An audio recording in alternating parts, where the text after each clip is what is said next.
بسم الله الرحمن الرحيم الحمد لله رب العالمين والصلاة والسلام على المبعوث رحمة للعالمين نبينا محمد وآله وصحبه أجمعين اللهم لا علم لنا إلا ما علمتنا إنك أنت العليم الحكيم اللهم علمنا ما ينفعنا وانفعنا بما علمتنا وزدنا علما برحمتك یا کریم. بینندگان و شنوندگان عزیز و ارجمند، السلام علیکم و رحمت الله و برکاته.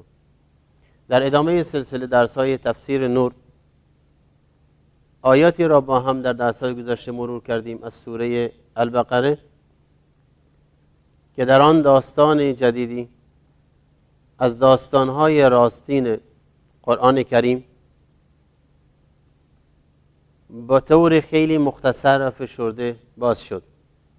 خداوند عزوجل قصه خلق آدم و مکرم و مزین کردنش به علم آن چیزی که برای معیشت در این دنیا نیاز داره و همچنین امر به ملائکه برای سجده کردن به آدم و رانده شدنش از بهشت به خاطر تبعیت و پیروی از خواسته های شیطان. تا اینجا قصه مختصری را در آیاتی از سوره بقره شروع کردیم. حالا در ادامه این مبحث این سوال پیش میاد که انسان که به زمین فرود آمد نهایت و عاقبت کارش چه بود؟ آیا این یک کیفر دنیوی شده تمام، یا اینکه یک سنت و یک روشی است که خداوند عزوجل برای تمامی بنی آدم در این دنیا قرار داده و این روشی است که انسان ها در طول تاریخ با اون زندگی کردند. به همین خاطر ما نههای قرآنی را میخوانیم که پیامبرانی در طول تاریخ بشر مبعوث شده اند و کتاب‌های نازل شده از جانب خداوند تا اینکه مردمانی که در طول تاریخ از راه حقیقت و خداپرستی دور شده‌اند دوباره به این راه عودت و بازگشت داده شوند. آیات 37 تا 39 سوره البقره موضوع درس امروز ماست که انشاءالله پی میگیریم. ابتدا با تلاوت زیبا از این آیات و سپس به محورهای و مباحث درس امروزمون اشاره خواهیم. فتلقى آدم من ربه كلمات فتاب عليه إنه هو التواب الرحيم قلنا اهبطوا منها جميعا فإما يأتينكم مني هدى فمن تبع هداي فلا خوف عليهم ولا هم يحزنون والذين كفروا وكذبوا بآياتنا أولئك أصحاب النار هم فيها خالدون. با توجه به این آیات 37 تا 39 سوره البقره ما ابتدا معانی کلمات این آیات را خواهیم دانست، به مفاهیم و مدلولات لغوی اون اشاره خواهیم کرد و سپس ترجمه ساده و روانی از این آیات 3 آیه خواهیم داشت و از اون پس شرح و بسط و تفسیری در ارتباط این آیات نسبت به یکدیگر و در نهایت نکات آموزنده یا درس و عبرت هایی که ممکنه از این آیات بیاموزیم. پس بنابراین در مقدمه این مبحث باید عرض کنم خدمتتون که خداوند عزوجل داستان خلق آدم را آغاز کرد و سپس اهمیت فهم این واقعیت را برای مردم بیان نمود و این رو به عنوان یک اصل مسلم به همگان فهمانید که شیطان دشمن همیشگی انسانه و همچنین فهمیدیم که گناه سبب دوری از رحمت خدا میشه، همچنان که خداوند عزوجل با اینکه تمام نعمتهای برین بهشت برای حضرت آدم و حوا آماده کرده بود، ولی با پیروی از هوای نفس و شیطان پایشون در گناه لغزید و از چیزی که تنها درختی که منع شده بودند استفاده کردند و سپس از بهشت رانده شده و به زمین آورده شدند. اما عاقبت و سرانجام کار آدم در زمین و در این دنیا چه بود؟ این ماجرای داستان این 3 آیه مختصری است که در آن میخوانیم. خداوند عزوجل فرمود: اعوذ بالله من الشیطان الرجیم فتلقى آدم من ربه کلمات. پس زمانی که آدم علیه السلام به امر خداوند به زمین فرود آمد، در آنجا خداوند عزوجل به خاطر اینکه انسان را، آدم اول را و حوا همسرش رو از رحمت خداوند مایوس نکنه، در توبه را برای اونها گشود و به اونها سخنانی را الهام کرد تا اونها این جملات و این سخنان را تکرار کنند و به سوی خدا باز بگردند، چون حقیقتا از کارشون پشیمون شده بودند ولی نمیدونستند با چه زبانی این پشیمانی را ارائه بدن و به بارگاه خداوند بر بگردند. خداوند عزوجل که انسان را دوست داشت، انسان اول، آدم اول علیه السلام را دوست داشت و بر اون لطف و رحمت و مرحمت داشت، جملات توبه را برش القا کرد و الهام کرد. فرمود: فتلقى آدم من ربه. پس تلقا یعنی گرفت، دریافت کرد. پس آدم دریافت کرد، مثل اینکه خداوند عزوجل این جملات و این سخنان را به قلب آدم انداخت، الهام کرد و آدم علیه السلام اینها را به شوق و شغف اونها را گرفت و آموخت تا اینکه بتونه اون را تکرار بکنه. فتلقا، پس گرفت، دریافت کرد و منظور آموختنه، ولی همراه با شوق و اشتیاق، چون آدم علیه السلام در پی راهی بازگشتی به سوی رحمت بیکران الهی بود. آدم علیه السلام اینها را گرفت و آموخت از کی؟ از پروردگارش. من ربه، در حالی که میتونست بگه من الله، من رحیم، هر صفات یا اسم دیگری برای خداوند به کار ببرد در اینجا، ولی خداوند عزوجل فرمود من ربه، از جانب پروردگارش، یعنی از جانب اون خدایی که اون رو پرورش میدهد، دوستش داره، لطف و عنایت بهش میکنه. این خیلی مهمه. مثل اینکه بلا تشبیه در عالم انسانها یک بزرگتر بخواد کوچکتر را تنبیه کنه، اما راه بازگشتم تو پیش روش میذاره. اگه این کار بکنی و این شیوه دوباره مشکلتو حل بکنی، من باید کاری ندارم، برعکس تحویلت میگیرم و فرصت رو برات مهیا میکنم. خداوند عزوجل ارحم الراحمینه، بیشتر از هر کس و هر چیز ما را دوست داره، پس بنابراین اسباب توبه و بازگشت به سوی خودش رو نیز برای ما فراهم کرده. فتلقى آدم من ربه، از جانب پروردگارش دریافت کرد. چی؟ کلمات. کلمات جمع کلمه هست، در اصل یعنی یک کلمه، و وقتی کلمات گفته شد یعنی جمله ها یا عبارت، یا به شیوه روانتر بگیم سخنانی را از جانب پروردگار دریافت کرد که با گفتن اون، اینجا یه جمله محذوفه، یعنی داستان در اینجا مختصر ذکر شده، دیگه قرآن به این تعرض نکرده، اشاره نکرده که آدم اون را تکرار کرد و گفت، و مسلما وقتی گرفت برای گفتن آماده بود و این را گفت، به زبان آورد و توبه کرد. پس خداوند چی؟ فتاب علیه، پس از گفتن این جملات خداوند عزوجل توبه او را پذیرفت. خب اینجا کلمات، سخنان توبه‌ای که در این جا اومده مشخص نیست که آدم چی گفته، و اگر بخوایم از خودمون تفسیرش کنیم ممکنه هر کس به یک زبان و به یک عبارت حرفی بزنه، ولی جالب اینجاست که همونطور که در مقدمه عرض کردم خدمتون، مقدمه این سلسله درس‌ها، گفتم یکی از شیوه های زیبای قرآن در تفسیر اون مراجعه به خود قرآنه. در داستان خلق آدم دوباره در سوره اعراف این آیات رو به طور مفصل‌تر می‌خوانیم. در آنجا خداوند عزوجل می‌فرماید که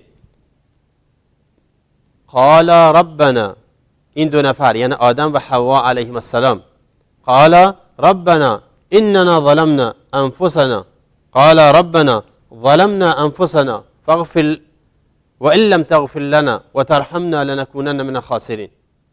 این عبارت همون کلماتی بود که، یا این آیه همون کلماتی بود که حضرت آدم علیه السلام از جانب پروردگارش دریافت کرد یا گرفت و آموخت و در توبه اش به کار برد. فرمودند اون دو نفر یعنی آدم و حوا علیهم السلام، گفتن پروردگارا، بارالها، ما به خودمون ظلم کردیم، ظلمنا انفسنا و ان لم تغفر لنا و ترحمنا، و اگر ما را نبخشی و بر ما رحم نکنی پس ما البته از جمله زیانکاران خواهیم بود.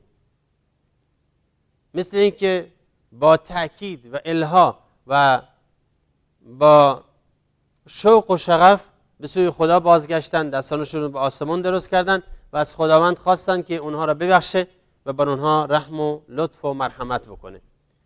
خب این جمله را در خلال این آیه فهمیدیم که منظور از همون کلماتی که در سوره بقره به کار برده شد، فتلقی آدم من ربه کلمات، این چیه؟ این جمله و این عبارته. خداوند عزوجل فرمود فتاب علیه، پس خداوند عزوجل توبه اون را پذیرفت.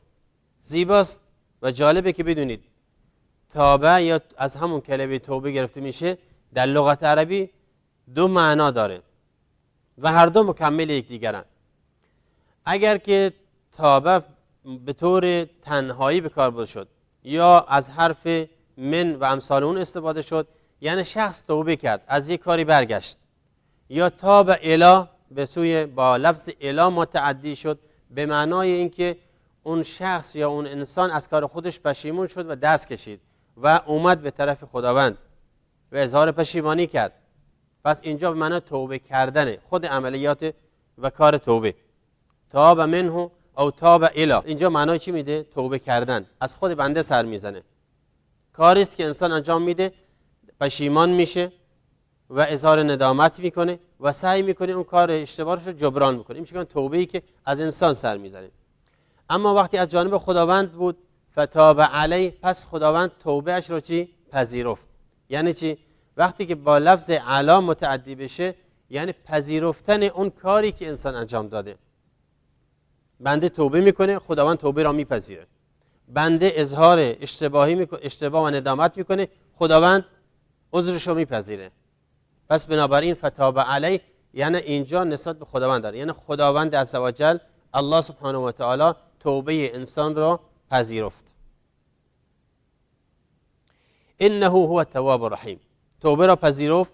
چرا؟ اینجا یک تعلیل میده خداوند، میگه که به خاطر اینکه خداوند چیه؟ بسیار توبه پذیر و بسیار با لطف و مرحمته، یا مهربانه به زبان ساده‌تر که ما میگیم. هرچند که مهربان معنای کامل رحیم نیست، جزئی از لطف و رحمت الهی است. اما باید بدونیم که این که خداوند در توبه را بازگذاشته واسه هر انسان گناهکار، به خاطر این که خداوند عزوجل، خدایی که ما داریم، خدایی که از ما میخواد توبه کنیم، بسیار توبه پذیره و بسیار با لطف و مرحمت. یعنی هر اشتباهی که باشه، هر گناهی که باشه، حتی شرک، حتی کفر، حتی قتل و جریمه های سنگین، خداوند میبخشه.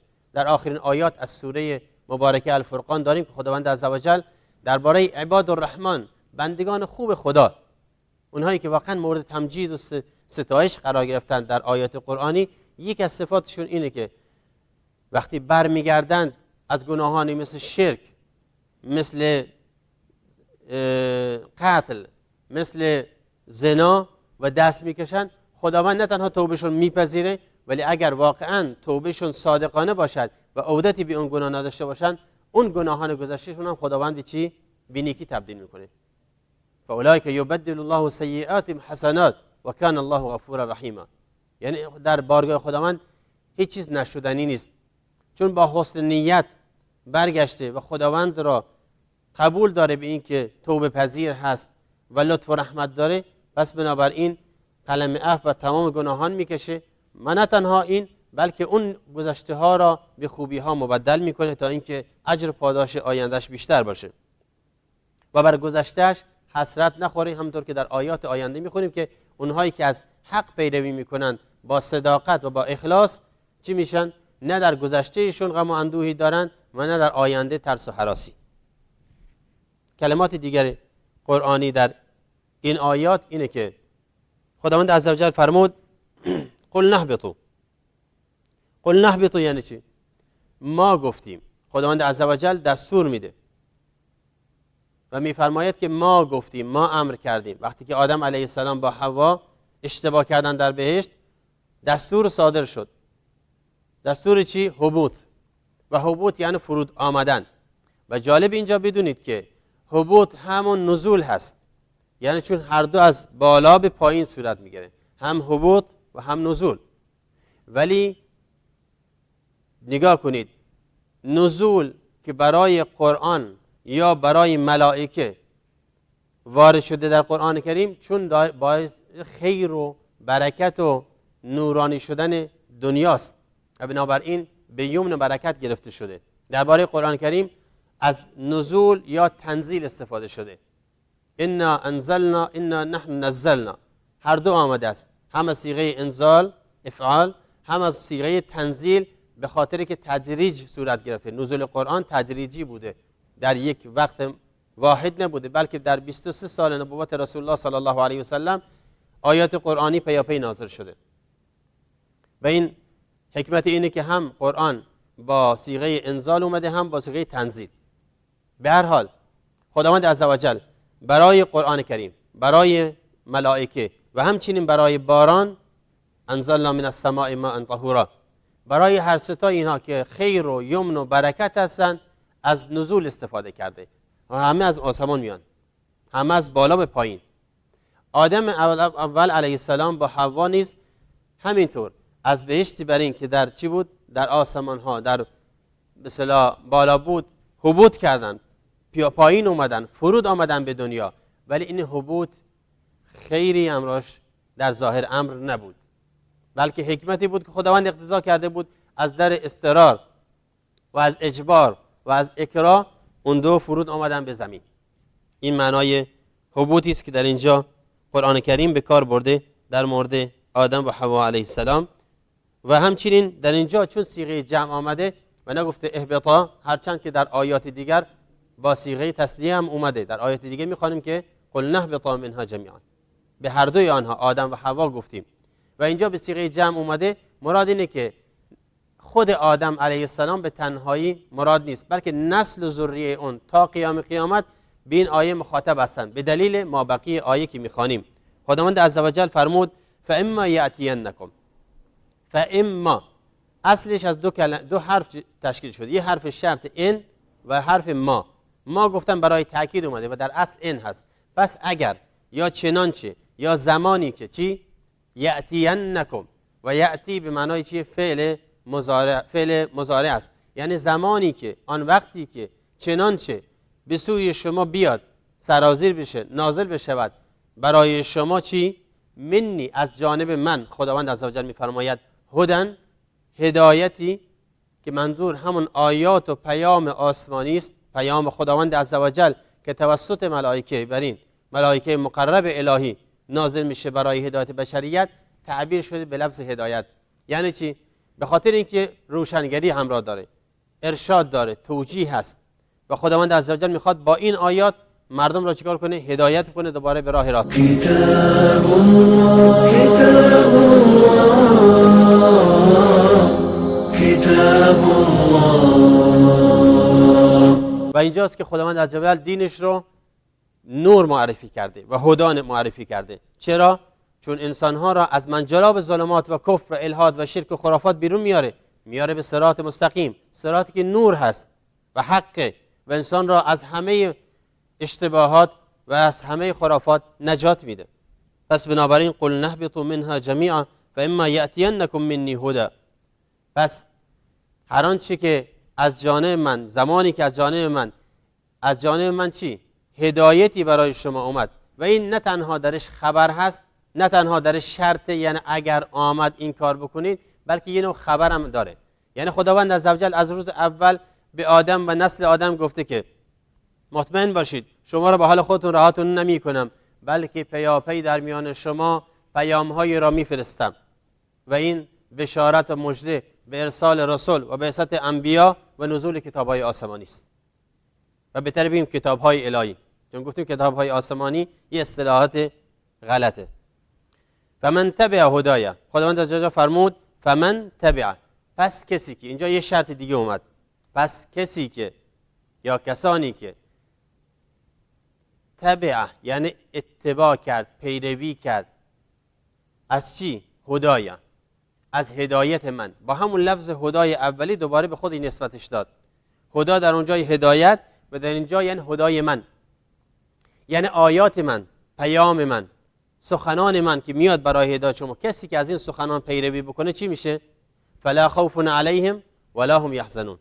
پس اونها نه ترسی دارن از آینده، چون انسان از آینده ترس میکنه، واهمه دارد، دلهره داره، و نه نسبت به چی؟ گذشته از غم اندوه. ولا هم یحزنون، یعنی هر چی که گذشته براشون گذشته است، غم و اندوهی به دل راه نمیدن. چرا؟ چون اومده به راه راست. خداوند گذشته ها را چیکار میکنه؟ میبخشه اگر اهل توبه باشد.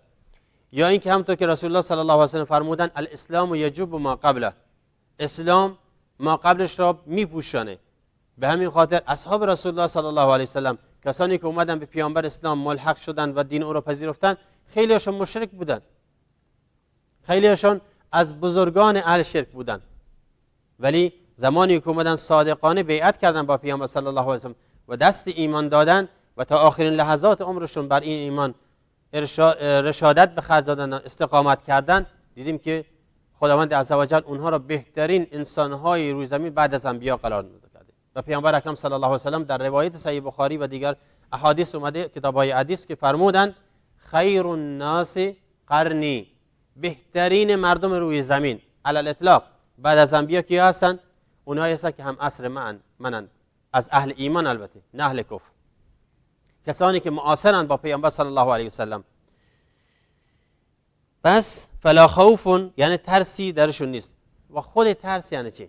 بذارید از نظر لغوی یکم ریشه یابی کنیم.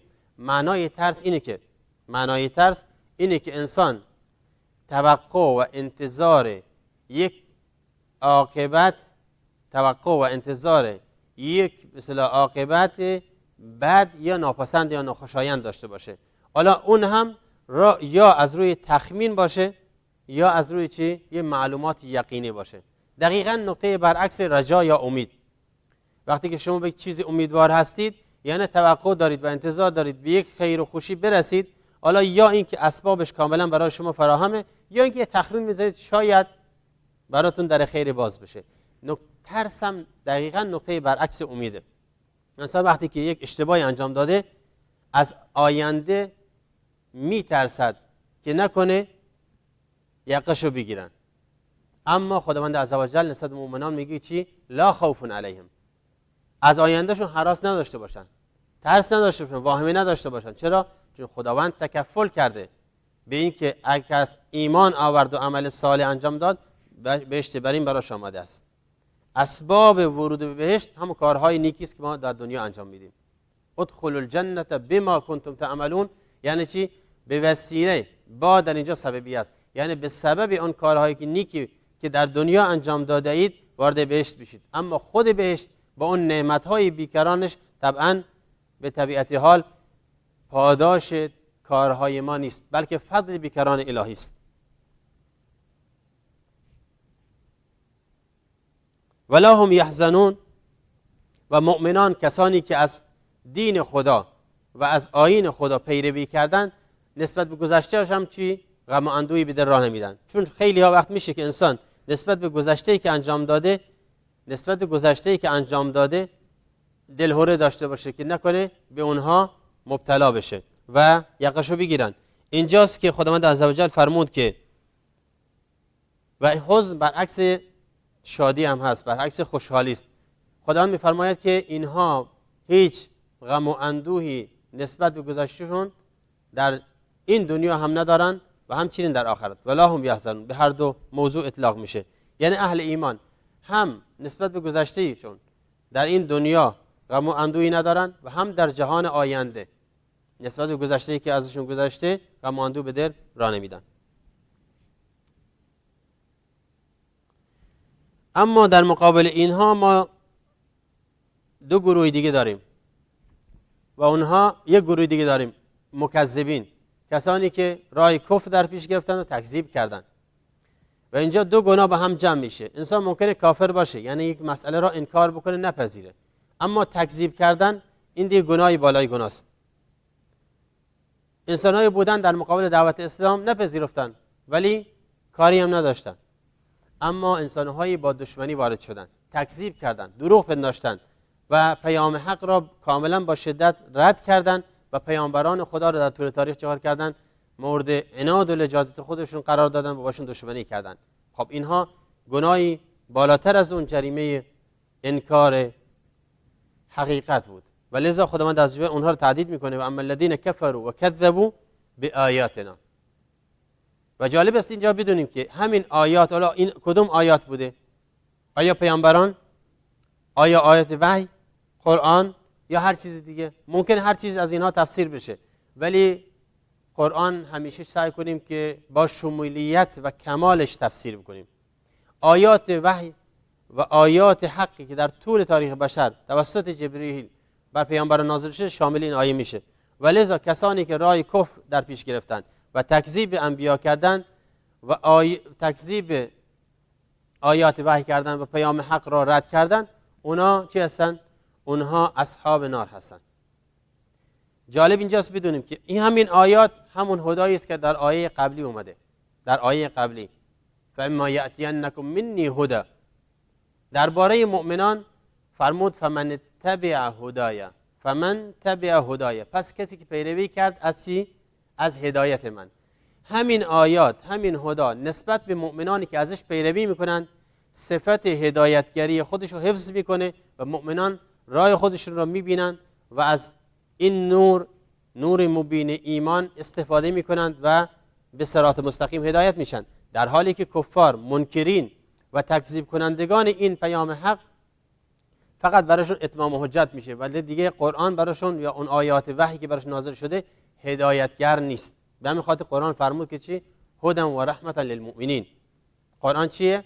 هدایتگر و رحمت است برای اهل ایمان، چون کسی که بهش ایمان نیاره نه تنها باعث خیرش میشه بلکه باعث فلاکتش هم میشه.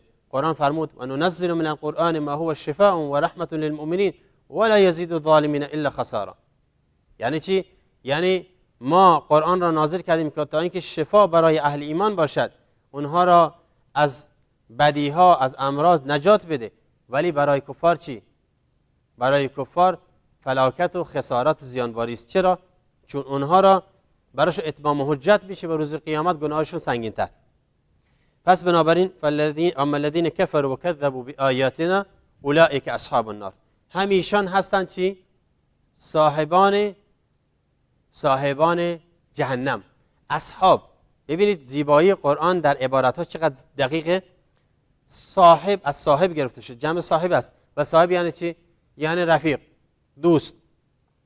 ولی اینجا به خاطر اینکه میخواد قرآن ثابت بکنه که اونا همیشگی، این مکذبین قرآن و آیات حق همیشه در بهشت همراهشون، معذرت میخوام، همیشه در جهنم خواهند بود و در اون جهنم باشون ابدی خواهد بود، لفظ اصحاب به کار برد و فرمود برای تاکید اون مطلب و اولئک هم خالدون و هم فیها خالدون، یعنی ایشان در اونجا چی هستن؟ ماندگار هستند. با توجه به این ما میتونیم ترجمه توضیح آیات سگانه‌ای که عرض کردم چنین ترجمه بشه: پس آدم از پروردگارش سخنانی را آموخت که پس از گفتن آن توبهش را پذیرفت، همان اوست بسیار توبه پذیر و بسیار مهربان. گفتیم آیه بعدیش قل نهبطوا، گفتیم همگی از بهشت به زمین فرود آیید و چنانچه هدایتی از طرف من برایتان آمد پس کسانی که از هدایتم پیروی کنند نه ترسی برای آنان خواهد بود و نه غمگین و اندوهگین خواهند شد. و آیه بعدش و کسانی که کفر ورزیدند و آیات ما را تکذیب کردند پس ایشانند اهل دوزخ و هم ایشانند در آنجا جاویدان. در مورد شرح و تفسیر این بحث کردیم، دیگه بر نمیگردیم. تأکید بعد فرود آمدن به زمین بود، به خاطر اینکه حکم دیگه بهش ما تعلق میگرفت در اونجا، به خاطر که میخواست خداوند عزوجل بهشون بگه که شما الان اشتباه کرد برید. الان این اهباطوی دوم برای اینکه میخواد بهشون بگه که مرحله جدیدی را در این دنیا آغاز میکنید و اون اینی که شما باید منتظر پیام‌های جدید باشید و در اونجا مورد آزمایش قرار بگیرید. فاما یاتینکم منی هدا. و همچنین میخواد بگه که دین خدا دین هدایتگره و هر کس که از اون پیروی بکنه نور بهش میده و برای مؤمنان نه در دنیا خوفی هست نه در آخرت غم و اندوهی. و همچنین عواقب منکرین و مکذبین رو مشخص کرد. همچنین که در دنیا دو گروه در مقابل جبهه میگیرن در مقابل پیام حق، یا مصدق یا مکذب. در آخرت هم یا بهشتی است یا جهنمی. درس و عبرت ها خلاصه میکنیم در 2 دقیقه و اون این که عاقبت گناه رو ببینید. آدم علیه السلام با اینکه این هم معزز و مکرم بود و ملائکه برش سجده کردن به امر خداوند از باب تعظیم و بزرگ داشت، ولی چون گناه مرتکب شد رانده شد. و همین نکته را ما بارها در قرآن کریم میخوانیم در مورد انسانها و اقوام و ملت‌های گوناگون و حتی اصحاب رسول الله صلی الله علیه و سلم زمانی که در جنگ احد یا در غزوه اونین از رسیدن به پیروزی منع شدن به خاطر عصیانی که مرتکب شدن و این عصیان را به گناه کبیره نگیرید. ما در اونجا یک حرفی است ان شاء الله در زمان خودش میزنیم. کتاب الله کتاب الله کتاب الله. صفت دین حق، دین حق دین روشنگری است. فاما یاتینکم منی هدا. دین خدا دین روشنگری است. پس بنابراین در دین خدا جایی برای چی؟ جایی برای خرافات و نوآوری و انحرافات فکری و عقیدتی وجود نداره. باید یک صراط مستقیم که همه کس بفهمند و همه کس هم بهش عمل کنند. در دین خدا فقط الله قابل تقدیس و احترام هست. نقدس لک گفت. پس بنابراین باید خدا مورد عظمت و بزرگی قرار بگیره، چون همه موجودات دیگه چی هستن؟ بنده و بندگان و مخلوقات خدا هستند. امتیاز ایمان و سر و خوشبختی مومن در اینه که نه بر گذشته‌اش غم و اندوه میخوره نه برای آیندهش ترس و واهمه داره، چون با خداست. علامت بدبختی کافر در دنیا اینه که هم در دنیا حیرت و سرگردانه، هم در آخرت در جهنم سوزان خواهد سوخت. جواز بشارت و انذار هم یکی دیگر از برداشت‌های و نکات عبرت‌آمیز این آیات بود. خداوند عزوجل مؤمنان را بشارت و مژده میده به اون بهشت برین و کفار را هم انذار میده و میترسونه از اون عاقبت بد. إنا نحن نزلنا الذكر وإنا له لحافظون. بله دوستان، اگر توجه کرده باشید با توجه به این آیات سگانه که معانی و مفاهیم زیاد درش خودش جا داده، داستان بسیار طولانی است از قصه آدم در این دنیا، در آغاز عمر این دنیا، که ما انشالله در خلال آیات دیگر از سوره های دیگر قرآنی بهش برمیگردیم. امیدواریم که با هم دیگه بتونیم این قرآن را با فهمی ساده و راحت و خداپسندانه بفهمیم. خداوند عزوجل می‌فرماید ولقد یسرنا القرآن للذکر فهل من مدکر. ما قرآن را آسان کردیم برای کسانی که اهل تذکر باشن، یادآوری باشن. آیا کسانی هستند؟ بیایید از اینا باشیم تا خداوند ما را مورد لطف و عنایت خودش قرار بده. و صلی الله تعالی و سلم علی نبینا محمد و آله و صحبه اجمعین والحمد لله رب العالمین. کتاب الله کتاب الله کتاب الله